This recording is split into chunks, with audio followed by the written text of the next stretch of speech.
Hello everyone, एक बार आपका पुनः स्वागत है आपके अपने यूट्यूब चैनल सीबी एकेडमी में। मैं नरेंद्र सोनी फ्रॉम महोबा आपका बहुत बहुत स्वागत करता है। देखो, हम लोगों ने पिछले टर्न तक vertical distribution of air pressure की बात कर ली थी, ठीक है। नेक्स्ट में हमने बताया था कि आपका वर्टिकल एंड हॉरिजॉन्टल दो प्रकार के एयर प्रेशर होते हैं, इनको डिवाइड किया गया है। तो उस पर हम लोगों ने वर्टिकल का डिस्कशन पूरा कर लिया था। नेक्स्ट में हम लोगों को देखना है हॉरिजॉन्टल डिस्ट्रीब्यूशन, ठीक। तो हॉरिजॉन्टल डिस्ट्रीब्यूशन जो है वो आपका डिपेंड करेगा या represented by the air pressure belt के अकॉर्डिंग रिप्रेजेंट किया गया है यहाँ पर। तो देखते हैं हॉरिजॉन्टल डिस्ट्रीब्यूशन,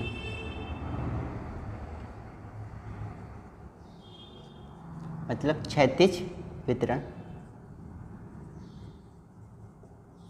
ठीक है। और क्षैतिज वितरण जो है वो किसके द्वारा रिप्रेजेंटेड किया गया है? Represented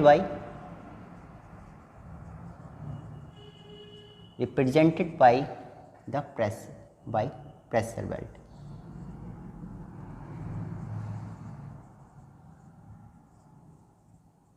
represented by pressure belt कि इनको हम कैसे समझेंगे कि प्रेशर बेल्ट के माध्यम से समझेंगे।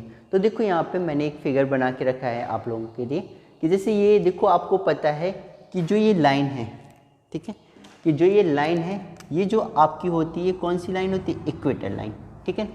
तो इक्वेटर लाइन जो आपको 0 डिग्री पे मिलेगी, ठीक है। तो अगर हम इक्वेटर लाइन की बात करें तो जो हमारी इक्वेटर लाइन पर जो हमें फर्स्ट बेल्ट मिलेगी उसे हम बोलेंगे इक्वेटोरियल प्रेशर बेल्ट, जो आपकी क्या होगी कि 10 डिग्री नॉर्थ पर होगी और 10 डिग्री साउथ पर। क्लियर ना? कि जो आपकी इक्वेटोरियल प्रेशर बेल्ट होगी वो 10 डिग्री नॉर्थ से लेकर 10 डिग्री साउथ तक होती है। नेक्स्ट में अगर हम उसके थोड़ा सा और देखेंगे तो उसके बाद हमें जो प्रेशर बेल्ट मिलेगी वो मिलेगी सब ट्रॉपिकल प्रेशर बेल्ट। ये सब ट्रॉपिकल प्रेशर बेल्ट जो होगी वो आपकी 23.5 डिग्री से लेकर 35 डिग्री उत्तरी अक्षांश पर होगी और दक्षिणी अक्षांश पर, मतलब दोनों जगह होगी कि साउथ पर भी होगी और नॉर्थ पर भी होगी। नेक्स्ट पे हम देखो इसके बाद बात करेंगे तो आपको मिलेगी सब पोलर बेल्ट, जो आपके 45 डिग्री से लेकर 66.5 डिग्री तक पाई जाएगी, ठीक है ना। तो वो सब पोलर बेल्ट होगी। उसके बाद लास्ट में आपको जो आपके नॉर्थ एंड साउथ पोल होते हैं वहाँ पे हमें मिलेगी पोलर बेल्ट। क्लियर ना?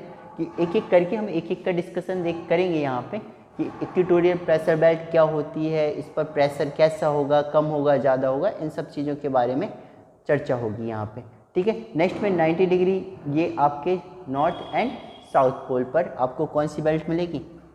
Polar belt. क्लियर ना? तो ये होगा। नेक्स्ट पे देखो, अगर हम बात करें तो सबसे पहले जो हम लोग प्रेशर बेल्ट की चर्चा करेंगे वो होगा आपका इक्वेटोरियल प्रेशर बेल्ट। तो सबसे पहले हम इक्वेटोरियल प्रेशर बेल्ट के बारे में जानते हैं।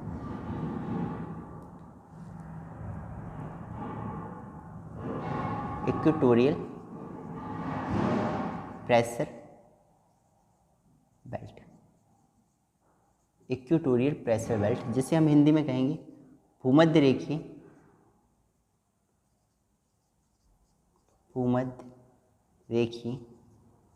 वायुदाब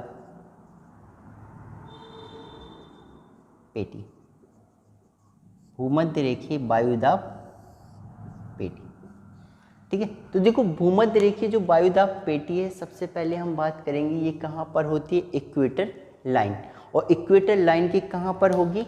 10 डिग्री नॉर्थ से लेकर 10 डिग्री साउथ तक। ये कहाँ पर पाई जाएगी? इक्वेटर लाइन के 10 डिग्री नॉर्थ और 10 डिग्री साउथ पर। नेक्स्ट में देखो, हमें पता है कि इक्वेटर लाइन, तो चलो हम यहाँ पे इसकी चर्चा भी थोड़ा सा कर लेते हैं कि जो इक्वेटर लाइन है, देखो हमें पता है कि जो इक्वेटर लाइन जो भूमध्य रेखा होती है, जो भूमध्य रेखा, तो यहाँ पर सन कैसा इंसिडेंट होता है, ठीक है। तो हमें पता है कि जो सूर्य की किरणें होती हैं वो भूमध्य रेखा पर कैसी गिरती हैं? परपेंडिकुलर, मतलब लंबवत। तो हम कहेंगे यहाँ पे जो सनरेज होती हैं, सन रेज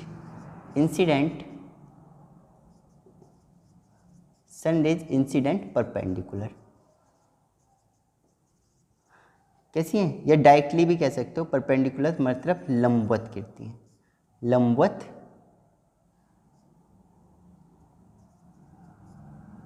इंसिडेंट मतलब लंबवत गिरती हैं या आती हैं, लंबवत गिरती हैं मतलब कैसी होती हैं कि लंबवत रहता है, या हम कहते हैं सन इक्वेटर लाइन पर कैसा रहता है, लंबवत रहता है।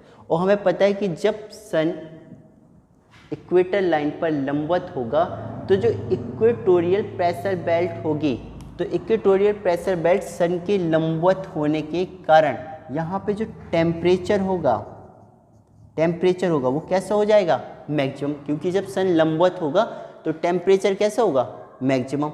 और जब टेम्परेचर मैक्सिमम होगा तो अगर हम कहें कि जो कि यहाँ का एयर होगी, एयर वो क्या करेगी, फैलेगी, एयर करेगी, क्या करेगी, एयर एक्सपेंड करेगी मतलब फैलेगी। और अगर एयर एक्सपेंड करेगी तो क्या है, एक्सपेंड भी कह सकते हो या कह सकते हैं एयर धीरे धीरे ऊपर उठेगी, ठीक है। एयर एक्सपेंड करेगी तो जो यहाँ पर होगा तो जो एयर का अमाउंट होगा वो पर्टिकुलर एक प्लेस पे वो क्या करेगा, कम हो जाएगा। सीधी सी बात कि अगर हमने कहा कि ये आपका छोटे से जगह की एयर है, ठीक है, अब अगर ये गर्म हो रही है तो ऐसे फैल रही है, और जब ये फैलेगी तो अगर हम कहें इतना सा रीजन हमने लिया है, इतना सा प्लेस लिया है, तो वहाँ पर क्या होगा कि इसका जो ये फैलेगी तो यहाँ पर जो एक पर्टिकुलर प्लेस पर होगा तो वो एयर क्या हो जाएगा, एयर का अमाउंट कम हो जाएगा। या अगर हम कहें एयर का अमाउंट कम हो जाएगा तो हम कहेंगे कि जो एयर की डेंसिटी होगी या एयर डेंसिटी होगी, एयर डेंसिटी वो कैसी हो जाएगी, कम हो जाएगी। क्लियर ना, क्योंकि एयर का अमाउंट कम हो जाएगा तो इसके जो पार्टिकल्स होंगे वो पास पास न रह के दूर दूर होंगे, तो दूर दूर होंगे तो डेंसिटी कैसी हो जाएगी, कम। और अगर डेंसिटी कम होगी तो हम कहेंगे जो इसका एयर प्रेशर होगा, एयर प्रेशर भी कैसा हो जाएगा, कम हो जाएगा। बात समझ में कि एयर प्रेशर जो आपका वायु दाब होगा वो भी क्या हो जाएगा, कम हो जाएगा। क्लियर। तो हमने एक चीज़ देखी कि इक्वेटोरियल लाइन के पास जो आपका इक्वेटोरियल प्रेशर बेल्ट पाई जाती है जो 10 डिग्री नॉर्थ से लेकर 10 डिग्री साउथ तक होगी, वहाँ पर जो सन होता है वो डायरेक्टली क्या होता है, इंसिडेंट करता है। और डायरेक्टली इंसिडेंट से कहेंगे कि हम जो इस रीजन का जो टेम्परेचर होगा वो क्या होगा, बहुत अधिक हो जाएगा। तो टेम्परेचर बहुत अधिक हो जाएगा तो यहाँ पर जो पाई जाने वाली एयर होगी वो क्या करेगी, फैलेगी या राइज अप करेगी। और फैलेगी या राइज अप करेगी तो हम कहेंगे कि यहाँ पर एयर का अमाउंट, एक पर्टिकुलर प्लेस पर एयर का अमाउंट क्या हो जाएगा, कम हो जाएगा। और एयर का अमाउंट कम होते ही हम कहेंगे वहाँ पर जो डेंसिटी होगी वो डेंसिटी भी क्या हो जाएगी, कम हो जाएगी। और डेंसिटी कम होने के साथ साथ हम कहेंगे कि वहाँ पर एयर प्रेशर क्या हो जाएगा, लो हो जाएगा। ठीक है ना, कि एयर प्रेशर कम या लो हो जाएगा। क्लियर ना। तो हमने एक चीज़ देखी कि इक्वेटोरियल प्रेशर बेल्ट पर जो हमारा एयर प्रेशर होता है, एयर प्रेशर होता है, ये कैसा होता है, लो होता है। बात क्लियर ना। इतनी बात बिल्कुल देखो आप लोगों को समझ में आ गई होगी कि जैसे जैसे टेम्परेचर इंक्रीज करता है प्रेशर आपका क्या हो जाता है, कम होता है। ठीक, टेम्परेचर अधिक होगा तो प्रेशर कैसा होगा, लो होगा। ठीक है, कि सीधी सी बात है कि अगर हम कहें एयर का अमाउंट कम होगा तो एयर का भार कम होगा, और एयर का भार कम होगा तो एयर का घनत्व कम होगा, और घनत्व कम होगा तो हम कहेंगे एयर का प्रेशर मतलब दाब भी कैसा होगा, कम होगा। क्लियर ना। ये आपका इक्वेटोरियल प्रेशर बेल्ट पे ये डिस्कशन हो गया प्रेशर का। लेकिन अभी हमें यहाँ पे एक इम्पॉर्टेंट चीज़ का डिस्कशन करना है तो उसे देख लेते हैं। देखो क्या है कि इक्वेटोरियल प्रेशर बेल्ट पे जब हम प्रेशर बेल्ट के अकॉर्डिंग यहाँ पे डिस्ट्रीब्यूशन पढ़ते हैं तो यहाँ पे हमें एक फोर्स के बारे में भी जानना होगा। बहुत इम्पॉर्टेंट फोर्स है कोरियलिस बल या कोरियलिस फोर्स, इसे हम कहते हैं कोरियलिस बल। ठीक है, क्या होगा, कोरियलिस बल।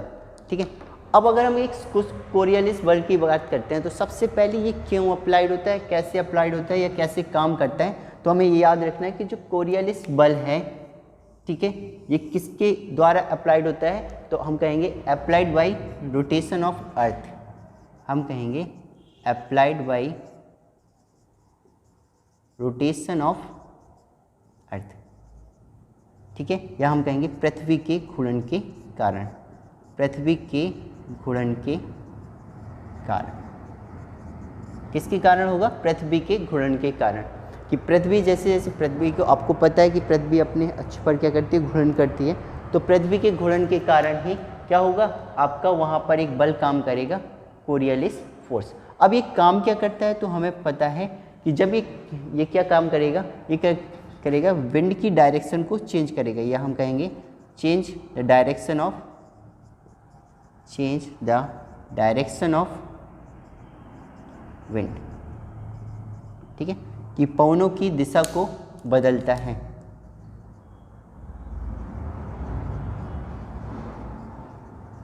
की दिशा परिवर्तित करता है, ठीक है। इसका मेन काम क्या है? कि ये जो हवाओं की डायरेक्शन होती है उनकी दिशा को क्या कर देता है? परिवर्तित कर देता है। अब बात आती है कि कोरियोलिस बल, जो आपका कोरियोलिस बल है, ये कहाँ पर मैक्सिमम होगा और कहाँ पर मिनिमम होगा, कहाँ कैसे काम करता है। तो देखो हमें याद रखना है कि जो कोरियोलिस बल होता है ये इक्वेटर लाइन पर कैसा होता है? कम होता है। ठीक है, कि इक्वेटर लाइन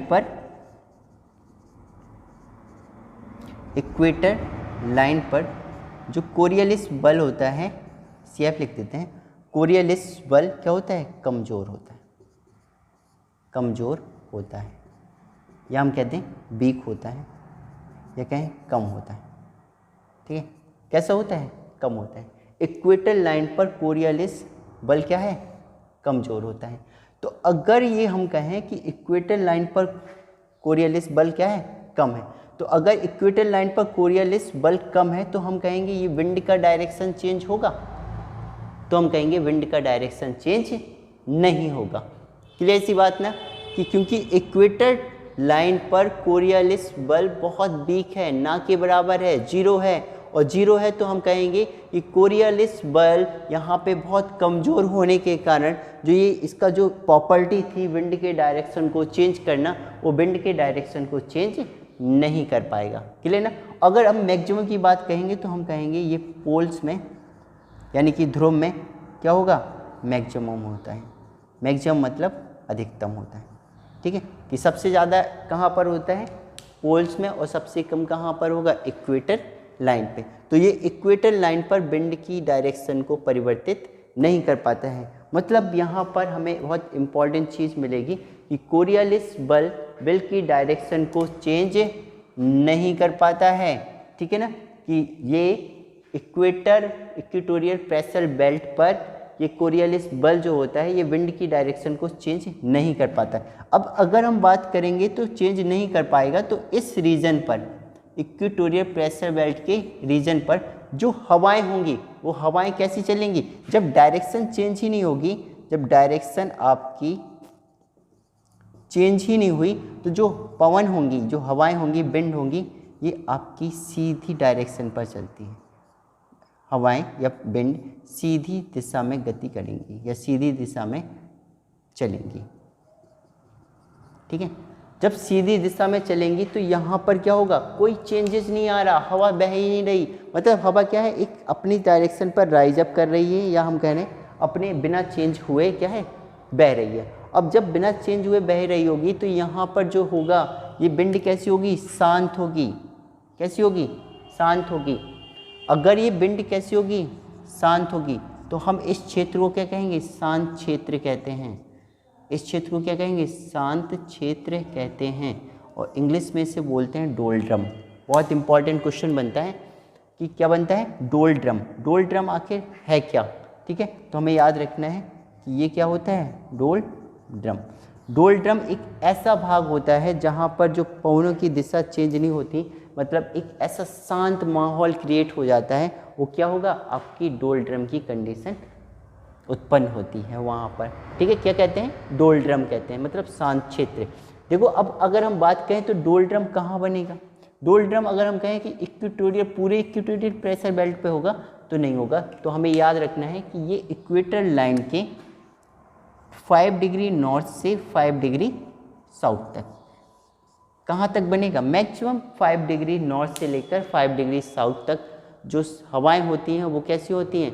सीधे चलती हैं, ठीक है, तो वहाँ पर एक आपका क्षेत्र उत्पन्न हो जाता है जिसे हम कहेंगे शांत क्षेत्र, और उस घटना को कहेंगे डोलड्रम। तो डोलड्रम क्या होगा, एक ऐसा प्लेस जहाँ पे हवाएं कैसी होती हैं, सीधे चलती हैं या सीधे राइज अप करती हैं, तो उस क्षेत्र को हम कहेंगे डोलड्रम।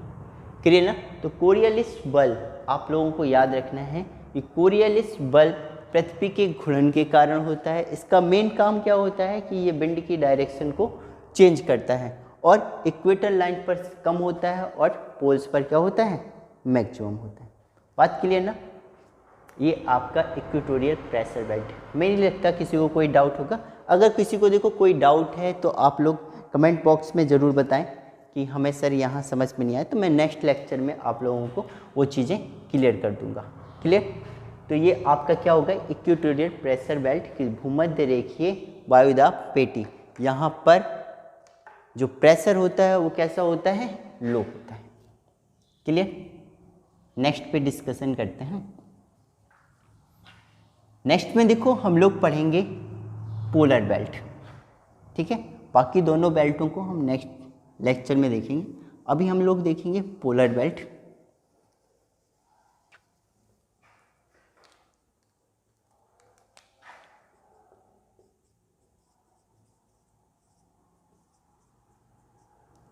इसे हम हिंदी में कहेंगे ध्रुवीय वायुदाब पेटी।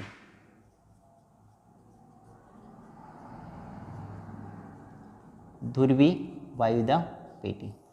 जो ध्रुवीय वायुदाब पेटी है, सबसे पहले तो बात कर लें ये कहाँ पर होगी, तो हम कहेंगे 66.5 से 66.5 डिग्री से आपका 90 डिग्री तक, ठीक है। नॉर्थ एंड साउथ दोनों साइड होंगे, ठीक है, नॉर्थ एंड साउथ, ठीक है, कि आपके उत्तरी में होगी और दक्षिण में होंगी, ठीक है। अब देखो जब हम बात करेंगे पोलर बेल्ट की, तो हमें पता है कि जब यहाँ पे सन की इंसिडेंट से मतलब है, हमें देखो टेम्परेचर तो देखना ही पड़ेगा। अगर प्रेशर बेल्ट की बात कर रहे हैं तो ये 66.5 डिग्री नॉर्थ से लेके 90 डिग्री नॉर्थ तक एंड 66.5 डिग्री साउथ से लेकर 90 डिग्री साउथ तक, ये दोनों ध्रुव में आपकी ध्रुवीय वायुदाब पेटी पाई जाएगी, ठीक है। अब अगर हम यहाँ पे बात करें तो देखो अगर सन है और सन की जो है यहाँ पे लंबवत इंसिडेंट हो रही थी, तो यहाँ पे कैसे होंगी, यहाँ पे तिरछी इंसिडेंट होती हैं। ये तो पता है ना कि यहाँ पे जो फर्स्ट पॉइंट में हम लोग देखेंगे कि सूर्य की किरणें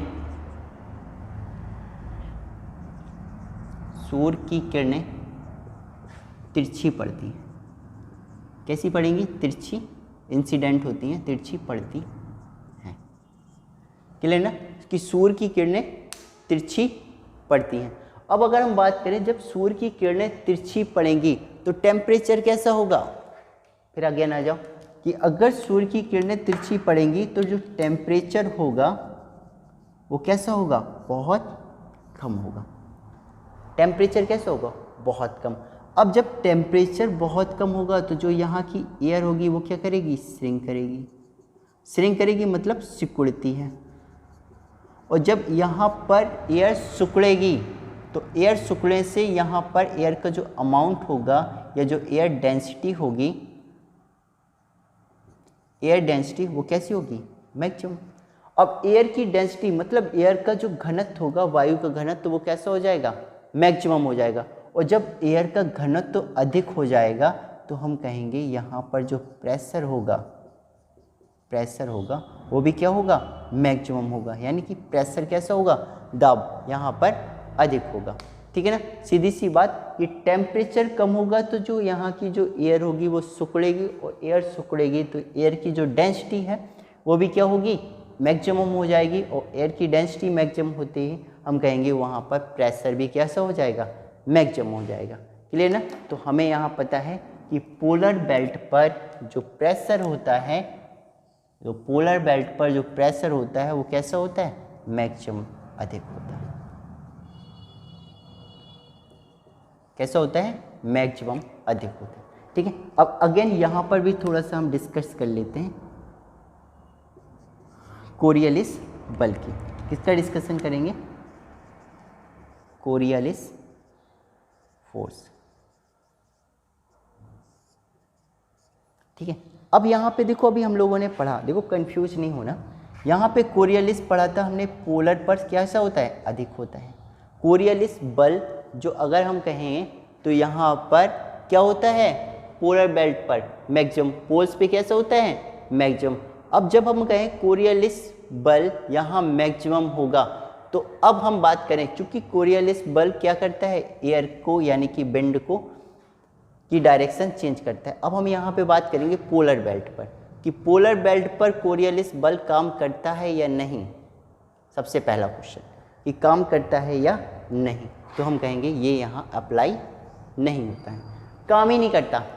ठीक है, तो देखो डाउट मत क्रिएट करना अपने माइंड में कि अभी तो हमने बोला था कि यहाँ पर मैक्सिमम होता है लेकिन यहाँ पर काम नहीं। देखो बेशक ये कोरियलिस बल पोल्स में क्या है, मैक्सिमम है, बट क्या है, यहाँ पर जो वायु का घनत्व है वो बहुत अधिक है, वायु का घनत्व बहुत अधिक है। और जब वायु का घनत्व बहुत अधिक है तो जो कोरियलिस बल है ये इस हवा को, जो विंड को परिवर्तित ही नहीं कर पाता, उसकी डायरेक्शन ही चेंज नहीं कर पाता।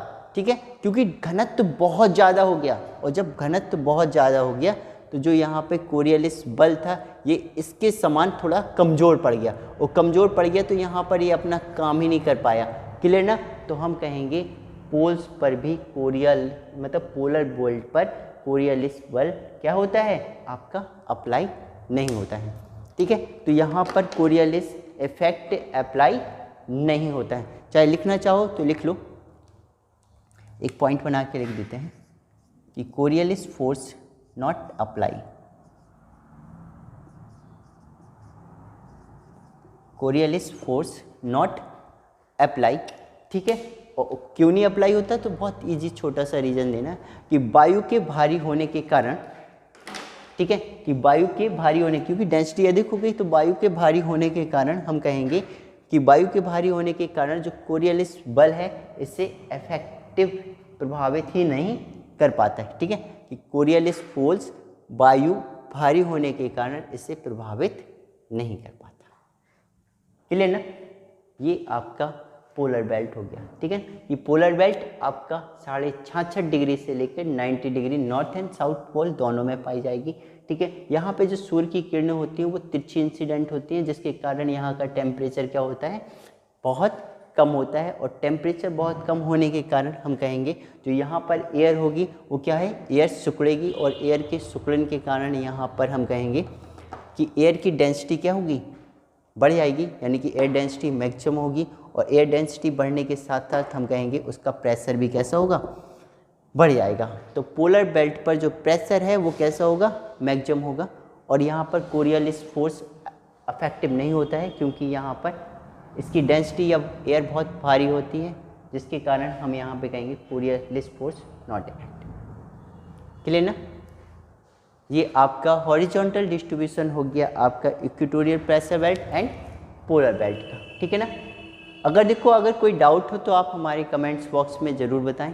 ठीक है, अगर वीडियो पसंद आई हो तो लाइक शेयर कमेंट्स, एंड अभी तक अगर चैनल को सब्सक्राइब नहीं किया हो तो सब्सक्राइब जरूर।